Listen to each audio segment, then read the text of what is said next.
So my first reaction to getting approached to play Moon Knight in the MCU was to look up who the heck Moon Knight was, because I'd never heard of him before. And when I discovered, that the comics that have been going back since 1975, his first appearance, I just found a very unusual, interesting character that is quite mutable. He changes so much from artist to artist, from writer to writer, who focuses whatever they decide is the most interesting aspect to focus on. So it felt like there was an opportunity for a lot of freedom in creating who Moon Knight was going to be for us. So I did go back to the comics and research how he's been depicted. In fact, I got a bunch of different artwork from all the different comic runs and had them pasted all around my trailer, just so every time I was sitting in there, I was always surrounded by those visuals that are just so beautiful and frightening. And so there was a lot of, really what I took from that is in a way, it was more the spirit of it as opposed to any plot points. And then for us, it was just about telling a real story that's about a journey through DID. I think what was most exciting about taking on Stephen Grant and Marc Spector and Moon Knight and Mr. Knight was that there was an ability to use this superhero genre and Egyptian iconography, superpowers, all this kind of stuff that's exciting and super entertaining, and use those things to tell a very internal story, this very deeply psychological, emotional story of this person uncovering the trauma that they lived through and finding a way to heal. I think the most challenging part of that was the technical part of acting with myself, because something that an actor looks forward to generally is being able to be surprised in the moment and not knowing what the other actor is going to do. But not only did I know what the other actor was going to do, I had to plan very, very clearly what I was going to do and figure that out and map out, figure out which character I wanted to play first and the blocking. And I had my brother there to read off of, and he's a really good actor. And so that was helpful. But it was the math around how to film those scenes was technically daunting. So the goal was certainly to depict the experience of living with dissociative identity disorder in an authentic way, in a respectful way, and to really make that the center of the whole series. Well, the thing with the production value, particularly the production design that's defining, those sets were just astounding. And the same thing with the craftsmanship of the wardrobe and all of the creatures.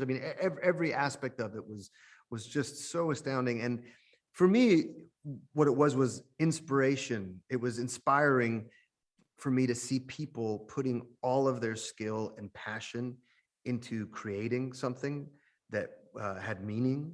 And so for me, it just inspired me to want to do my best and bring my best.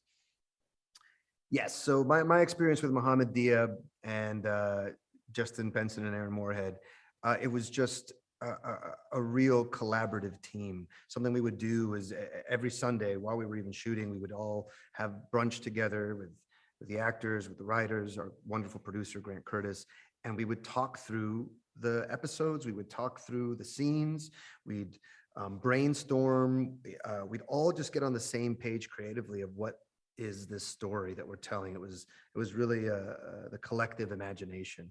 And so it just felt like such a strong team. I think viewers should expect to go on an incredibly wild ride. It is an adventure story. It's a psychological thriller. There's elements of real horror.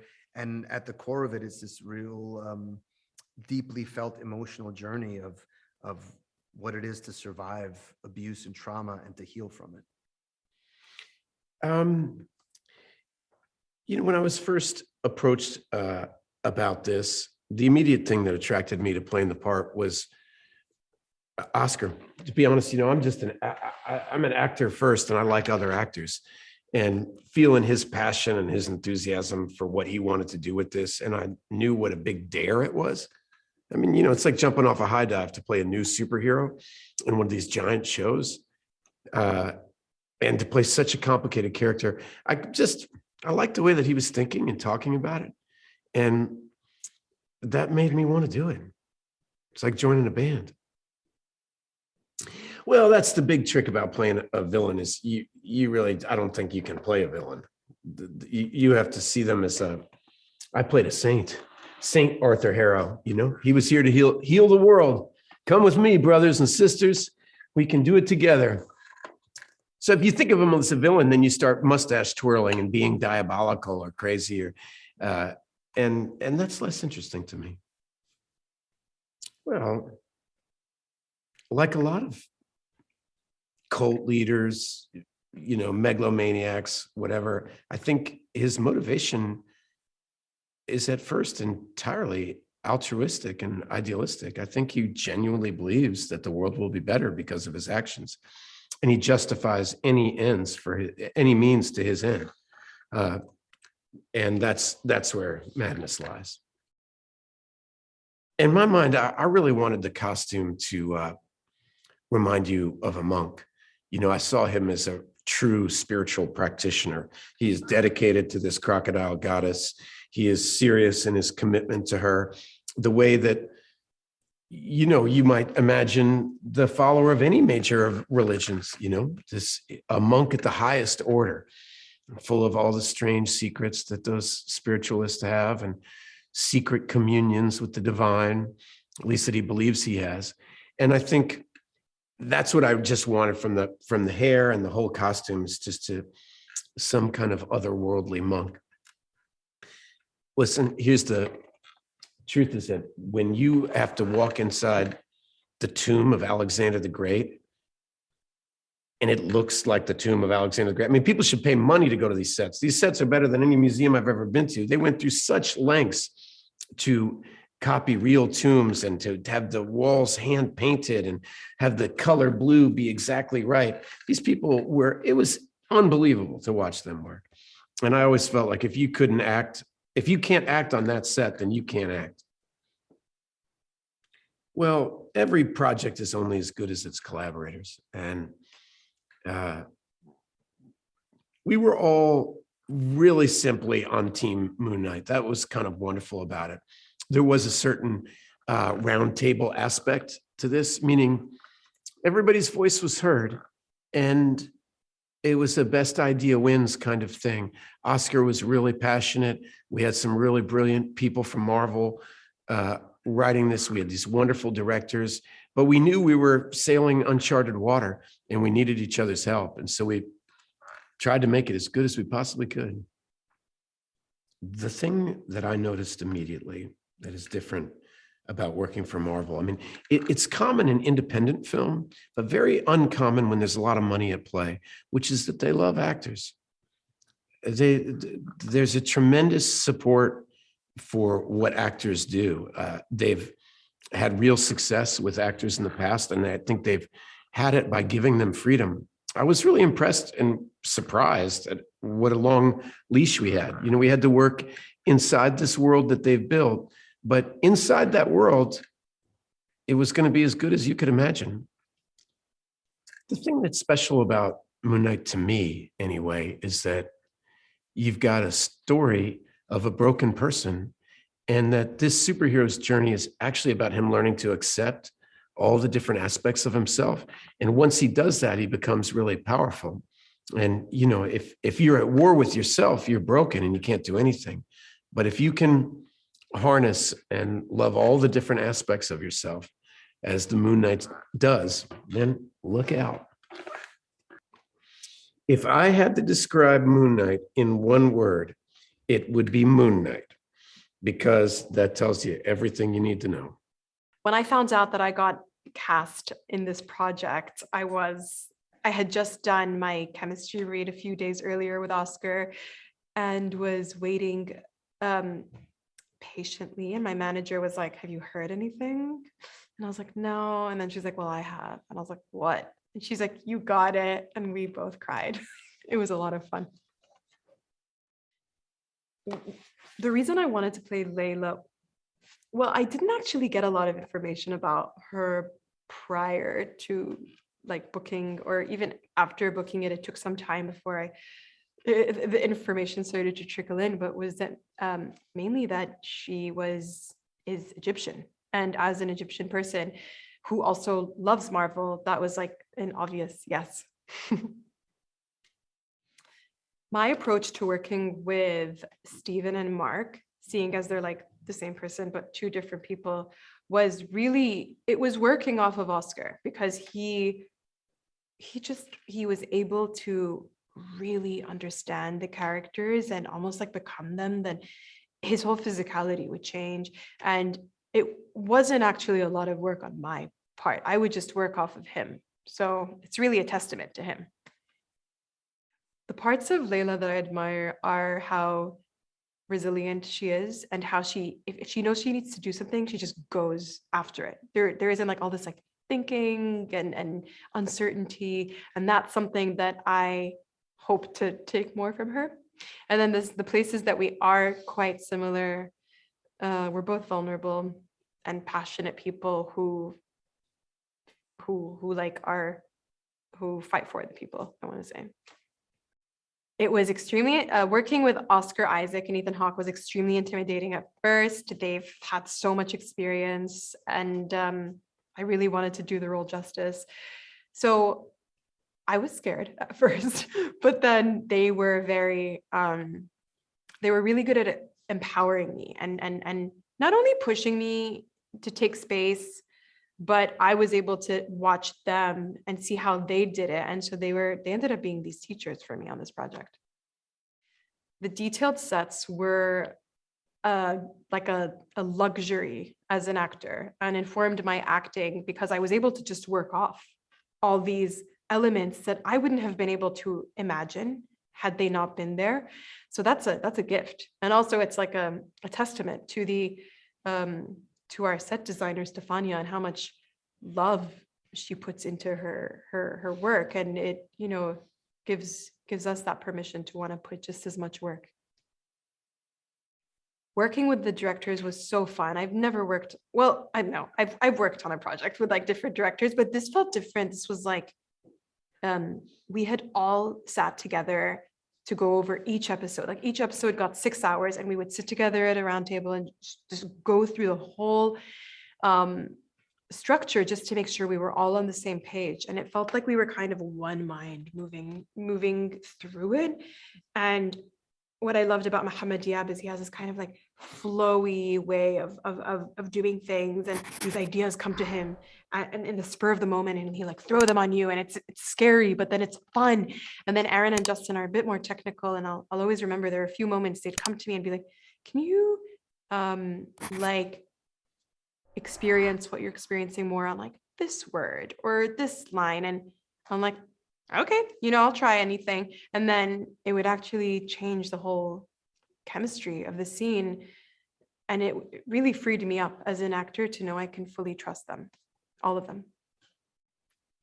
Viewers can expect, when I'm watching Moon Knight, I want to say unpredictable show. I find every episode offers something different, keeps you on your toes. It's a spectacle, but also if you want to meet it at the you know, level of like the mental illness and the condition that it's, you know, discussing and bringing to light, that's also a really deep way. I would say watch it a couple times, you know, like enjoy it, enjoy the superhero, supernatural aspect of it, and then really go in and watch it from that perspective of mental health, because I feel like we all put so much of our hearts into it, into representing it in a way, or you know, kind of giving it a stage in a way that's keeping in mind it's fiction, but like a sensitive way that can give you a little glimpse and hopefully invite more people to address mental health and how we can support people experiencing any struggle.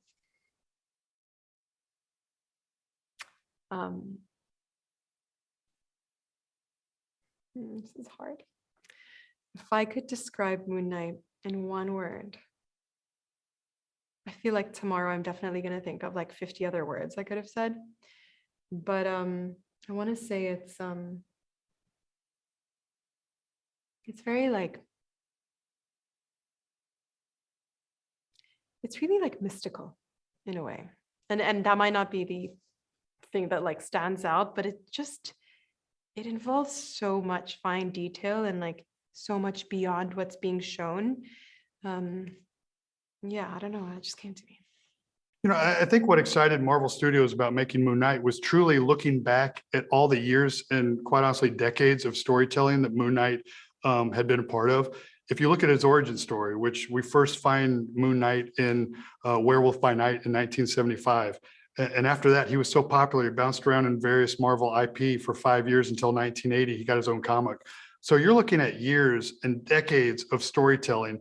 And by the way, as we all know, Marvel storytellers are at the top of their craft. So you're looking at decades of incredible stories.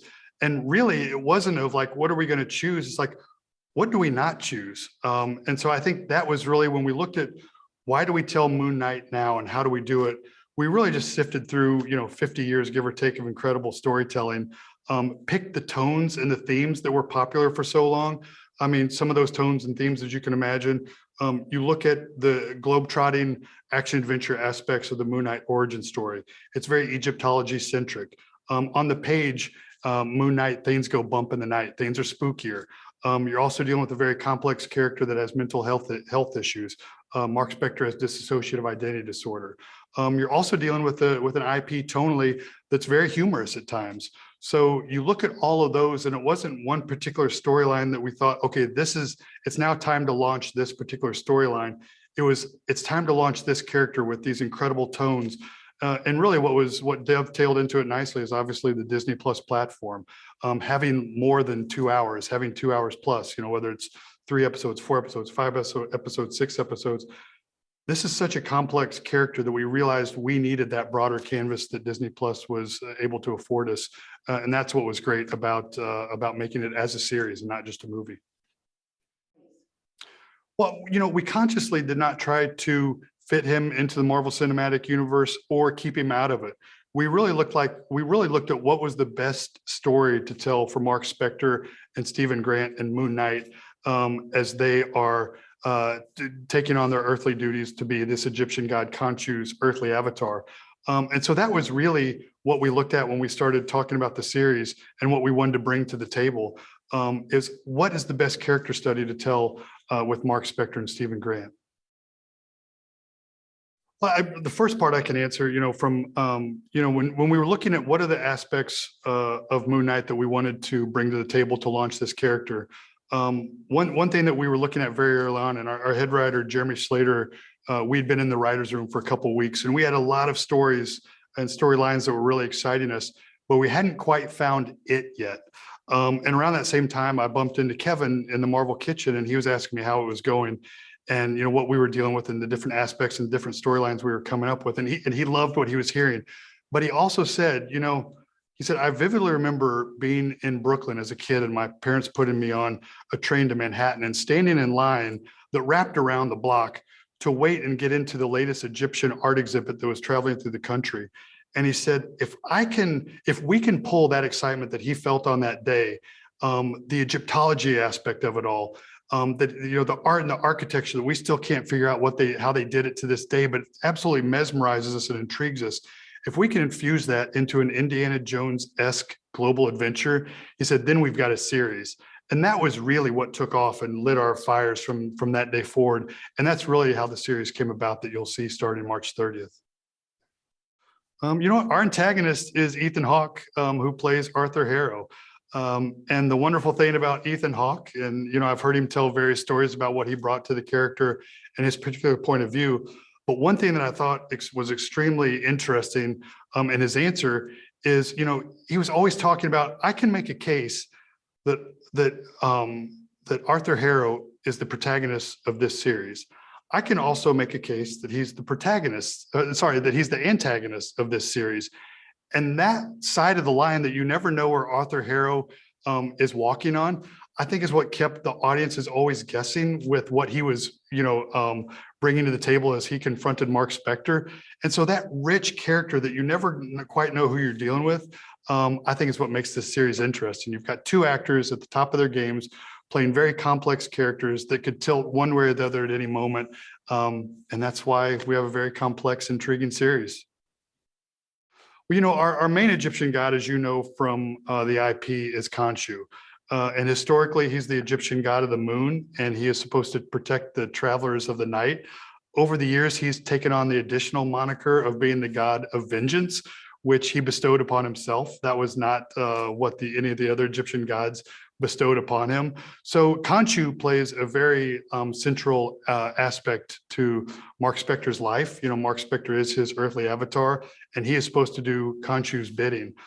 So by far, at the first and foremost of the Egyptian god pantheon in this show is Khonshu, and all of the dealings he has with Marc Spector, sometimes good and sometimes not so good. When we started looking at who should direct Moon Knight, we also knew enough of our story by that point that we knew it was going to be very Egypt-centric. And, one of the things that I think is one of the great threads, one of the great aspects of many of the Marvel Cinematic Universe offerings is authenticity. So we started looking at who are those Egyptian filmmakers out there working today. And the top of that list became Mohamed Diab. Then Mohamed came in and did a roughly 200-page pitch with his wife, Sarah. It blew us away. And we knew from that day forward that we had our lead director in Mohamed. Then you started looking at the other episodes and what those directors could be bringing to the table. And the other particular episodes that we were looking at, a lot of things went bump in the night in those episodes. And we started looking at Benson and Moorhead's work, totally mesmerized by their work, not only as a character study, but also what they are able to bring to the table with the camera and that tension and that spookier aspect. And they came in, talked about the characters that they wanted to explore, the aspect of the scripts that they were wanting to explore. And very similar to Mohamed, they just knocked it out of the park, and we knew we had our other directing team on the spot. We shot in Budapest for the vast majority of this series. We did shoot in London. We shot in Jordan, in Wadi Rum Desert and Aqaba Desert. We also shot in Slovenia. And really what it took to make all this globetrotting adventure in one central location was a production designer at the top of his or her game. And for us, that was Stefania Sella. She came in and absolutely made so many different worlds and painted on so many different canvases that is through Mohamed, Benson and Moorhead, and Stefania's vision that we were able to tell a global scale while centrally located mostly in Budapest. Audiences can expect the unexpected from Moon Knight. And I think that's really a testament to Moon Knight as he's appeared on the pages over the years. It's what invigorates me to this day. As I continue to read the Moon Knight new comics that are coming out, I keep on flipping pages, and every time I think I've got it figured out, I flip the page and it totally blows my mind. And I think that's what our series does as well. You're never quite comfortable in our series. You're enjoying it, but you never know exactly what's going to happen next. And I think that's what they can expect. Be ready for a thrill ride that you don't know what's around every corner, and that's a good thing. Complex. And the reason why that is, Marvel's movies are so big and there's so much spectacle. But at its core, what I think people forget a lot is they're really character studies that are studying complex individuals. And I think that's why that word for me sticks out. Marc Spector is a complex guy. We delve into all those complexities in that character study led by Oscar Isaac. I think that's what makes this series intriguing. And I think that's what is going to make people continue to want to turn the page on our series, just like you turn the pages on the comic book pages to see what's next. The way that Aaron and I came on the project was that we've been trying to work with Marvel for years, right? And we were very luckily contacted with this idea of doing a Moon Knight show. And for us, just knowing that Moon Knight is defined by being an outsider, left of center, bold. There's no reason to do it if you're not going to be bold. I think that really excited us, and that it seemed like something that wouldn't be boxed in by genre, that it would just very much be its own thing. That's it. Yeah. The tone of Moon Knight is exactly the same kind of thing as we've been doing for 5 independent feature films up till now. It's mind-bending. It's very character-focused, while the characters are dealing with a kind of otherworldly, fantastical, gigantic situation. And it doesn't really fit squarely into one genre. It kind of like floats into different ideas and different emotions and feelings. And it has a bunch of really complex characters. And so that's where we come from as independent filmmakers. And that's why we were so excited to be able to bring that same tone to Moon Knight. Our collaboration with Mohamed and everyone else involved with this project was so special in so many ways. One thing is to have Mohamed, to have him there to guide us when it comes to Egyptian culture. And not only that, this story that's clearly very personal to him on just a general human level. That was very special, and we became very close with Mohamed. Ethan Hawke was someone who we've been wanting to work with our entire careers, and had been so inspired by him as not just an actor, but as a filmmaker and as a novelist and all these things. Oscar Isaac is literally one of the best literally one of the best living actors right now in any medium. So obviously to get to work with him, amazing. But this project, something that is so special globally across the whole thing with all these people, is that everybody got to express themselves in some unique way, and it worked its way into the story we're telling, and almost like without ego. Yeah. Just like, hey, does this idea work? No, bat that one away. Wait, what'd you say that last thing? That's brilliant. That's it. And to be able to do that with so many people who you admire as artists and have it run so smoothly, that's a very special experience to get to have. I remember there was a moment when we were all of us together, all the collaborators were in the same room, and Oscar was trying to figure out the motivation behind a moment. And he said, here's what my brain would be thinking. He's thinking, am I this? Am I that? All that? And everyone goes quiet trying to solve it for him. And Ethan goes, why isn't that the line? And it was brilliant. Everybody almost applauds. We're like, it's the line. That's the line.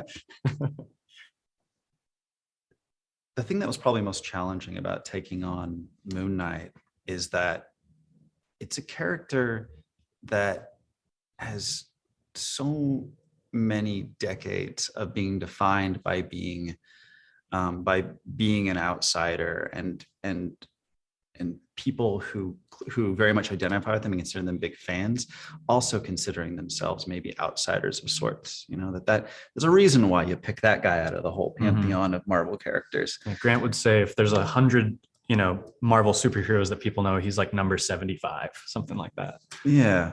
But when you love him, you love him so deeply, and you want the due respect to be paid to this character and them coming to life. And so it does feel like a big responsibility bringing him into his first live action thing. This character that very rightfully so has a passionate following. Yeah. But also I just kind of, you gave me a good idea, is also, I actually was worried that we wouldn't be able to make it weird enough or bold enough. And luckily they only, Marvel and all the performers and everything only ever pushed us to go further. But I think that was probably the biggest challenge was, is it strange enough? Is it fresh enough? Is it new? In the 5 independent films we've done prior, we've worked with a lot of actors through the course of that. And oddly, it's never more exciting to work with someone who you might define as a celebrity versus working with literally we've found cast in skate parks in Los Angeles, working with a skater kid versus working with someone, again, you might define as a celebrity. It's not that there's more excitement to it, but there is something extremely special to make something with someone who you're so aware of their prior work. You're so aware, you're so educated on their authorship of whether it be a character you love, a book you love, a movie, a screenplay you love, and to be able to collaborate with people on that level and realize that you two click together. Yeah, that's very special. That is a very special lucky, thing. Yeah. That is the excitement of working with people like Ethan Hawke and Oscar Isaac.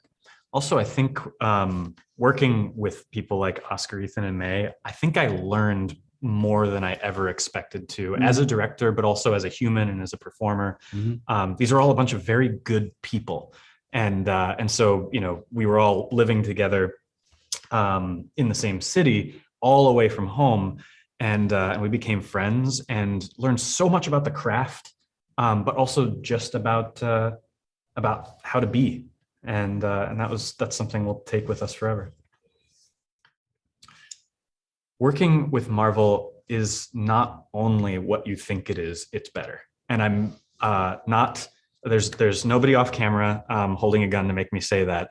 It is genuinely one of the best collaborative experiences of our entire lives, because they just absolutely love filmmaking. They love great characters. They love being weird and funny and strange. And all you really ever need to do is surprise them. And they'll back you up all the way. Is that right? Yeah. Not is that right? Is that expressing the full yeah. You know what? This project did make us feel like we added to our director box of tricks for sure. But then it should also be said that literally every single project you do is so wildly different that you get a new box of tricks every time. The fortunate and unfortunate thing is you'll probably never open that box again. Like, because then you're on to the next thing and everything is so wildly different. And that's really, I guess, the appeal of this career in a lot of ways. You know, what's fun is on our indie films, we normally shoot them ourselves, but we got to work with the cinematographer named Andrew Palermo. And he's responsible for The Green Knight, which is one of the most beautiful films ever shot. And watching him work, we definitely have a lot of things that we're going to steal from what he does and incorporate it into our own work. Hopefully we can just work with Andrew forever. But if we can't, we're going to take all his good ideas and pretend they were ours. When people watch Moon Knight, what we hope people experience is they feel like they're watching people they recognize in this extraordinary situation. And that not only do they go on the journey of feeling hurt with them, feeling pain, laughing with them, all these things, that they see in these characters some part of themselves and people they know. Yeah, so much of the whole show comes from the experience of Oscar Isaac's characters. It's very much right over his shoulder. We got closer with our lens than we ever got before. And we think that if people then are able to vicariously empathize with actually all of the characters, with May and Ethan and Oscar's characters, they'll just be like so along for the ride that when the credits roll, they'll kind of hopefully forget they were in reality for a moment. If I had to describe Moon Knight in one word, it would be the highest compliment that we give: weird. Genuinely. I mean, I guess for us, like, weird just means you're an individual and you have your own set of emotional pain and successes and your own brand of humor and all of these things. And with that, to be weird is to be the greatest thing you can be. I grew up in Egypt, and I got a glimpse of Marvel comic books. It was like a very hot commodity. It's very easy. Yeah, like you have to trade your soul to get one of them. But we only got the superhero, the big guys. So we got Batman, we got Superman. I know I'm talking about DC, and then we got Spider-Man, and we got Iron Man. Like those few. But I never heard of Moon Knight. If that's one of the questions you're gonna ask. And but I've been a Marvel fan, and I've been dreaming about a day like this. This is big to someone who just like grew up in a small city in Egypt, to be a part of probably the biggest story that ever was told in the world of cinema ever.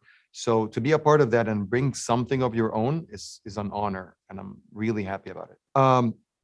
The moment I read the script of the show, me and Sarah Gohar, who's my wife, my producer, my partner in everything, we decided this is for us. This is the project that we should pursue. And we put together this 200-page pitch that showed our passion about the project. And in a way, we felt like, I know how to direct. We knew how to direct this all through. So we talked about location, tone, action, music, songs, visual themes, everything that you can imagine a director would do. And the moment we finished it, I told Sarah, if we didn't get that job, something's wrong with the world. And ironically, we got the job, and it wasn't a surprise for me, even though I was dancing on the beach when I got the job, me and her and the kids. But that pitch is the show. 2 years later, that pitch became the show, and sometimes I just like go back to it, and I'm just so happy that Marvel allowed me to bring everything. Every crazy idea I had to the show is there now.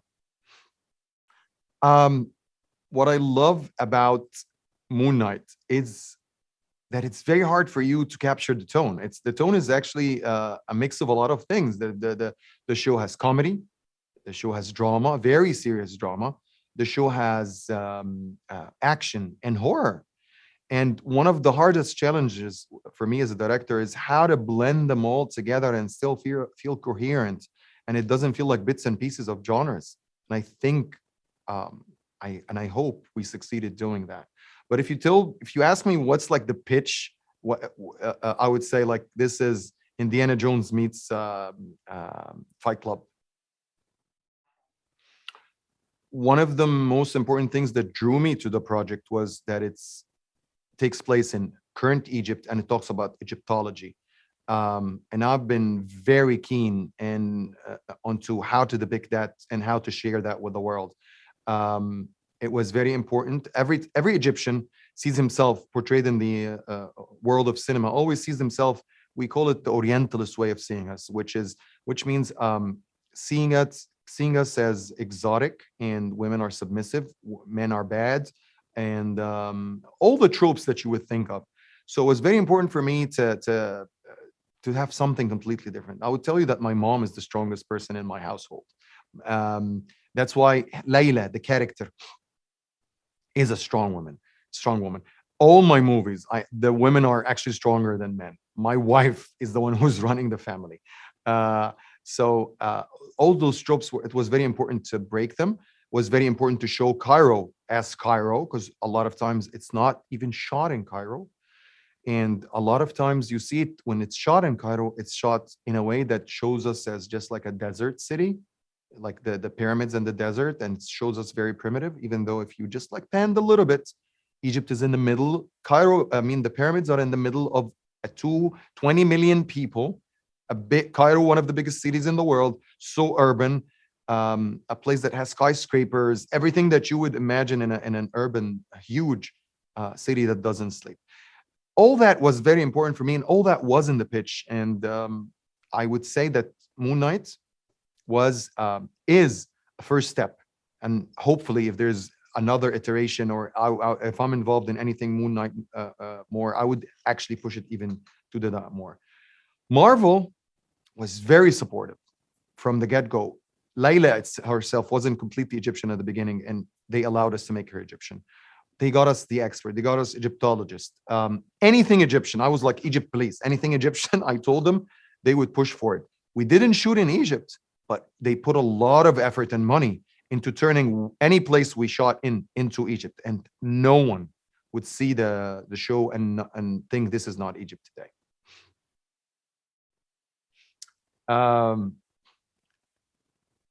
As someone who's obsessed on showing Egypt the way it is, and I'm always coming from a place. I usually don't build sets. I always like to shoot on real locations. Working on this project was very challenging for me. Picking Stefania Sella, the production designer, was a bless. Having someone as energetic and a genius like her, I challenge her every day. I know how to every day tell her, like when I tell her, like always show her my fear of Egypt not being Egypt. Like I annoyed her, but she did a great job. When you see Egyptian statues and the museum, Egypt, building Egypt in Hungary. She did such an amazing job. I'm so proud of everything that she has done, and I wish that I can work with her again because she's an absolute genius. I would say the same thing about Megan, costume designer, because there was a lot of challenges.